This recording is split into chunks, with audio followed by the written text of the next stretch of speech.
Jai Hind students, today we will discuss one important question from economics class 10th. Chapter is sectors of Indian economy and the question is explain the difference between organized and unorganized sector of economy.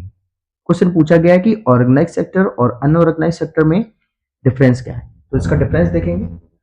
सबसे पहले इसका nature of work एक बार देख लेंगे। तो इसमें mention कर दिया है हमने रेगुलर एंड परमानेंट वर्क, और अगर हम अनऑर्गेनाइज सेक्टर की बात करेंगे तो यहाँ पे इरेगुलर और इनसिक्योर वर्क। इसका मतलब क्या है कि ऑर्गेनाइज सेक्टर में क्या होता है कि जैसे जो काम होता है वो परमानेंट होता है, दूसरा रेगुलर होता है, ठीक है, और अनऑर्गेनाइज सेक्टर में इरेगुलर होता है और इनसिक्योर होता है, इनसिक्योर होता है।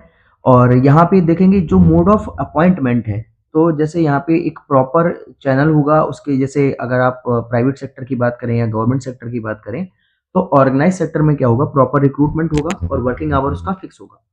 अनऑर्गेनाइज सेक्टर में जैसे किसी आप किराने की दुकान पे काम कर रहे हैं तो हो सकता है आपकी जॉब 8 बजे तक शाम तक चलनी हो, या जैसे कभी कभी 9 बजे तक चलनी हो।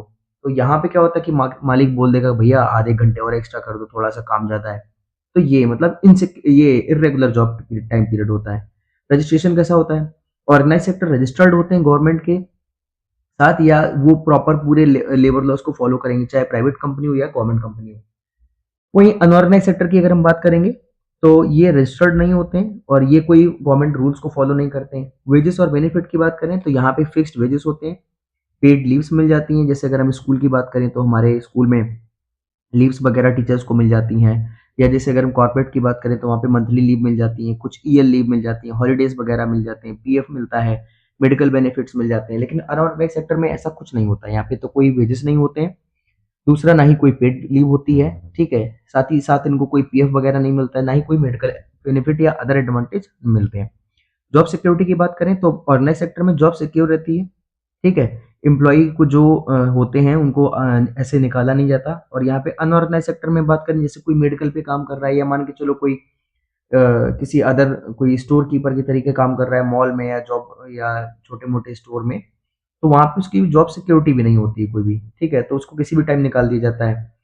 एग्जाम्पल इसका हो जाएगा government offices, banks, big factories, schools. और अनऑर्गेनाइज सेक्टर में स्ट्रीट वेंडर हो गए, स्मॉल फार्मर्स हो गए, डेली वेज लेबर हो गए, होम बेस्ड वीवर्स हो गए। तो ये हमारा डिफरेंस है और ये एक इंपॉर्टेंट क्वेश्चन है जो कई बार पूछा जा चुका है। So thank you so much, we will meet in next class.